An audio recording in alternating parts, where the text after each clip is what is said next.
Hi guys, it's Andy and Wes here from D6 Evolution, and today we're going to be talking about Blades for Hire, which I know nothing about, so I'm going to pass you over to Wes. Which is my surprise face. So the Blades for Hire are essentially like mercenary units within within Camorra, or use things that don't necessarily fit into a coven, a cult, or the cabals. Yeah. So that's kind of what these guys are. And actually, I think this is where the money is for some things in there to really fill out some elements of the other lists. Yeah.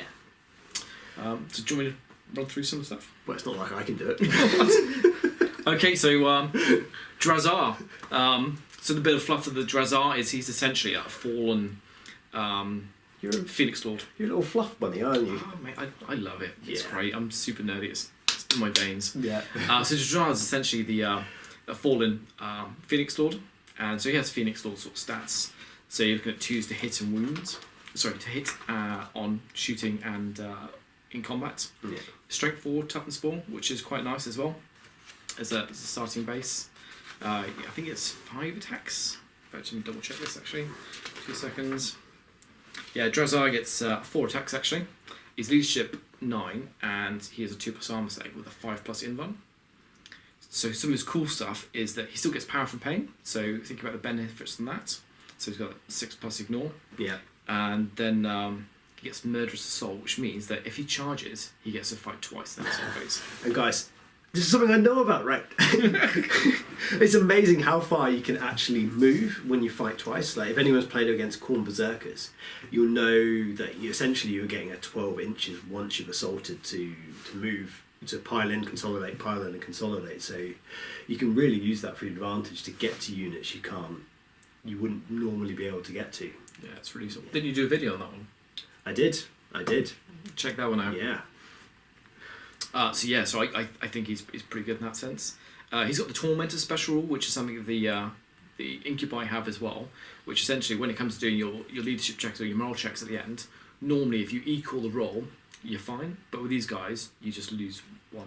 Yeah, which would tie in really well with some of the homuncular stuff, wouldn't it? Because they can reduce your leadership, and then essentially this is reducing your leadership by 1 more, isn't it? Yeah, and especially with the power from pain as well, which is an additional thing in turn 5, everybody's dropping their leadership by 1 as well. So yeah, it's pretty good.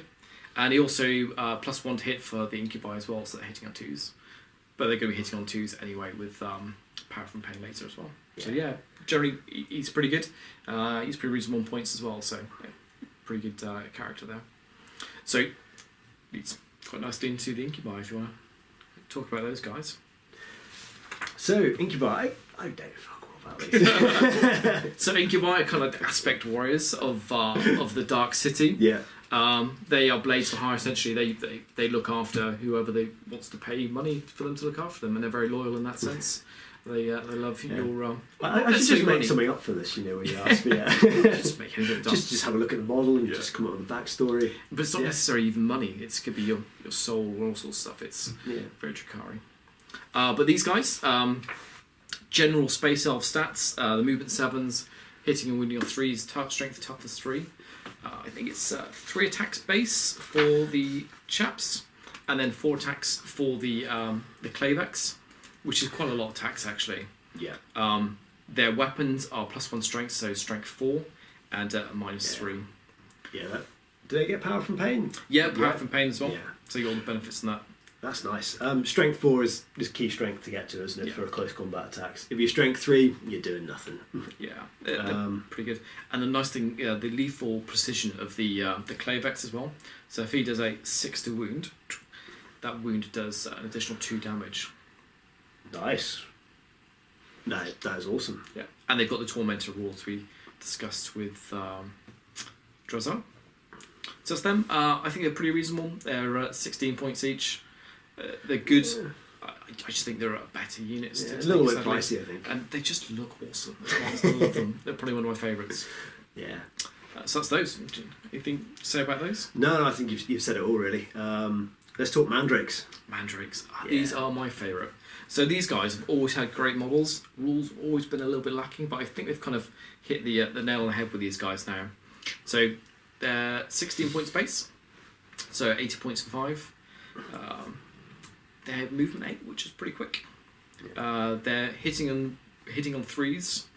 Their strength 4, which is nice addition. Toughness 3, 1 wound. They have leadership 7 and a 7+ armor save. But the cool thing is they're shrouded from sight, so they're -1 to hit, which is huge in this game. If you've been playing 40k for a while, you know it's huge. And they get a 5+ in run, and then they've got the 6. They've got Feel No Pain. They've got the 6+ Feel No Pain as well from Power from Pain. Yep. So that's a pretty survivable little unit there. Yeah, and they're very deceptive as well because they have Out of the Shadows as well, which is essentially Deep Strike. So units of these, and I've been running 3 units of 5. They are great because they're kind of like a Death from 1,000 Cuts, guys. So their assault weapons are Bale Blast. It's 18 inches. It's strength 4. It's -1 and 1 damage. But the nice thing about it is on the 6+ to wound, they do a mortal wound as well. That's cool. They can threaten pretty much anything in the game. So just chip off the last few wounds from a Custodian's jet bike, or just 5 guys firing out 10 shots. You should get 1, maybe 2 mortal wounds. If you like. Probably 1 mortal wound. And those mortal wounds have actually made quite a bit of difference in a lot of my games as well. And they're really fast as well. With 8 inches, so you can really get those guys around the board. And I've had them chasing Custodians, which is very interesting. Yeah, it's good fun. And then in close combat, they're not too shabby either. It's obviously the strength 4 we just discussed there, and it's -1 to the AP and 1 damage. So overall, these are probably one of my favourite units actually. Yeah. Any comments about those? No, I think they're not a bad little unit, are they? I think maybe they're still outclassed by some of the actual the Witch Coil stuff in terms of close combat ability and. Yeah, I just like them for their tactical flexibility. Yeah, the fact that you can deep strike them in. And that -1 to hit is pretty good as well. And there's also the stratagem as well that you can use to make an additional -1 to be -2 to hit. Okay, I like him now. Yeah. So I think actually money would be. You could deep strike on an objective, and that'd actually be pretty damn hard to remove. And that's kind of what I do. Bring them down turn 2, drop them down on objectives, harass people, chip off those mortal wounds, and. I think they're great for that. Yeah, so that's Mandrakes. Right. What else have we got? So the final one I'm going to talk about now is actually the Scourge. And these are guys who've got too much money, and they've paid the homunculus that we discussed in the last video to graft wings onto them and hollow out their bones, and they've got this really fancy armour as well. So unlike anything else in the Codex, they actually have a 4+ armour save. Ooh. With a 6+ infun basic, which is quite nice. They move really fast, so they're 14 inches. And they get to deep strike, which on the whole is pretty good, and that's for 12 points per model. That's pretty good. Now you can pretty much arm these things with what the hell you like, can't you, as far as I can work out? Yeah, so they're kind of like devastators in the sense that you can give them all different funky weapons and stuff. So you can give them the Dark Lance, which is the 36-inch range. Yep. So if you want to sit back, you can do that and then move away. But generally you're going to deep strike them in, so the turn you deep strike, you're going to be -1 hit. So I assume a Dark Lance is heavy. Yeah, it's a heavy one, or you can give the alternative, which is a blaster, which is that 18-inch assault, which I think is probably the go-to for most people in doing that. So coming down, deep striking in 18 inches away, 4 shots, hitting on 3s, strength 8, so you're generally wounding on 3s or 4s, depending on what you're going against, and then that d6 damage, you're really going to put some hurt on people. So I think that's one thing to go for. Personally, because I'll tip off my buddy John, who plays these guys quite well, and he runs 3 squads of these with a larger force and runs with the Shredders, which I think is a really nice weapon, which is 8 points. Assault D6? Assault's D6, yeah. 12-inch range, and they are strength 6. It's -1 AP, 1 damage, and you get reroll wounds. So I find these really good for. It's like a little mini assault cannon, isn't it? Being strength 6 -1. Yeah, that's a good way of thinking about it, actually. Yeah. So I think these guys can do quite a bit of damage actually. Yeah, because a lot, like we were saying, a lot of the stuff in Dark Eldar is geared up to be high damage, but it doesn't necessarily have the number of shots, does it? So these guys are really filling a gap in your army in that respect. Yeah, and just having that ability to do the deep striking as well without having to pay commander points for that. Yeah. Bringing these guys down on turn 2 to really clear out screens and stuff, especially when people start breaking up their army a bit more. Yeah. And being able to move around the board quite quickly as well. I find it good. And the fact they're a shooty unit with fly. Yeah. I mean, that should never be underestimated. Yeah, and I think actually with these guys as well, that fire and fade works really well. Where you come in, you deep strike them down, you blow up tank, and guess what? Your opponents want to kill these next turn. So being able to fire and fade and think about position when you drop them down to move them into cover or somewhere out of line of sight is very handy. Actually, can you move again once you've deep strike now? Oh, that's a good point. Yeah. Okay. Still getting used to this. Yeah, Still getting used to it. It's a brave new world. It's a brave new world. No, you're absolutely right. So actually, maybe not that turn. If you've moved them, then that later positioning really works out. Well, I think ideally, given they've actually got an armour save, is stick them in cover somewhere, stick them in a ruins near something. Suddenly there are 3-up armour, which is pretty much unheard of for Dark Elder. And again, if somebody goes to shoot at them, you can use that stratagem for -1 to hit. Yeah. And that's with the -1 to hit and the 3-up armour at that point then as well. Yeah. And the 6-up feel no pain essentially. They're pretty survivable. I love them. And then from then on, you can use your fire and fade to just be a really annoying little harassment unit, can't you? Yeah, absolutely. Yeah. And I found them really good. I want to get some more. Good times. Did you want to talk about some sort of tactical lists? Yeah, absolutely. Let's go. Yeah. So, I mean, obviously we've talked about lots of different combinations, haven't we? So, the standout units I've found in the Dark Eldar book would probably be your Reaver jet bikes. Yep. Yeah, a big unit of those. I think that's fantastic for tying stuff up. And just mortal wounds that the guys who do the flyover attacks as well is pretty good. They're just amazing. I think you've got to have those in the list. Yeah. But you've actually come up with some lists, haven't you? Yeah, so Or concepts for lists. Yeah, lists. so the concept of my list at the moment, sort of, my power list, if I was going to go to it, would be starting off as a baseline of 3 Ravagers with disintegrator cannons. So that's 9 shots per boat. Yeah, they're 2 damage each. Yeah. Strength 6, aren't they? Strength 5. Oh, okay. Let me double check. I'm pretty sure. Maybe question myself now.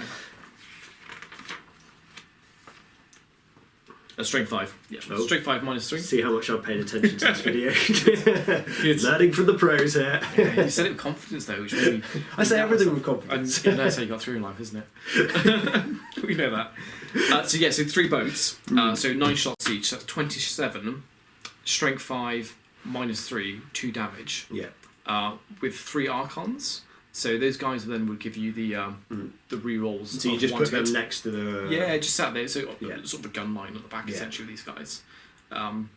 Give them rerolls 1s to hit. And then you have 1 the Archon, if I'm assuming taking the Black Heart, which gives them the reroll of 1s to wound as well. So that's a 6-inch aura as well, so you have them sort of close together. Then with 6 Raiders with Cabalite Warriors inside of it, each themselves then with blasters. So 2 blasters per boat potentially. Yeah. And so that's 12 more Dark Lance shots at 18 inches, plus another 3x6 disintegrator cannons shots coming as well. So that is a boatload, literally boatloads, of disintegrator shots coming your way. On top of that, I'd go for 3 fast attack choices of these guys with the shredders, so they can come down and just take out those really annoying units, because those disintegrators are wasted on chaff units essentially. But having these guys come down with shredders, and you say 4d6 shots, strength 6 -1, and rerolling wounds, it's just going to clear out units. So that fills out the fast attacks, and then 3 units of these guys, the Mandrakes. Coming down as well, dealing out mortal wounds, being a harassment unit, being able to take objectives. Again, that covers out the elite. So that's quite a sort of DACA list you've gone for, isn't it? DACA heavy, but it's also pretty good for combat as well. And that actually only works out to about 1870 points, so it gives them tactical flexibility then to buff units and give extra things as you require. So and that's a brigade, so that's 12 command points. That's amazing. I mean, I think the thing with Dark Eldar is you've not even touched on some of the units I thought were good, which are the jet bikes, the Talos. But there's so many different ways you can use to make a Dark Eldar list from the sound of things, isn't there? Yes, absolutely. Yeah. No, it's a really strong codex, guys. Yeah, you're going to see quite a lot of this, so study well. Yeah, and there's not just going to be one build. Like a lot of codexes are sort of revolving around 1 or 2 builds, but I think there's going to be a lot of... Yeah, there's so much flexibility in this book. They've done such a great job with it. I'm probably expecting at some point to see Disintegrators take a little bit of a price hike, but I think you've got a few months of enjoying that while you can. But again, with that list there, you've still got points available for that price rise. Yeah. Great. Well, take care, guys. We'll be back with more tactics videos and hopefully a battle report soon. Custodes versus Dark Eldar. Oh, yeah. Yeah, battle of the jet bikes. Yes. Or not, if you just decide not to bring any. We'll see. We'll keep you in suspense. We'll see what comes through the webway portal. Right, guys. Well, if you've got any cool list ideas, let us know. That's good. Maybe we can even do a list review at some point if someone sends us in a cool Dark Eldar list. Yeah, sounds good. Yeah. Let's do that. All right, take care.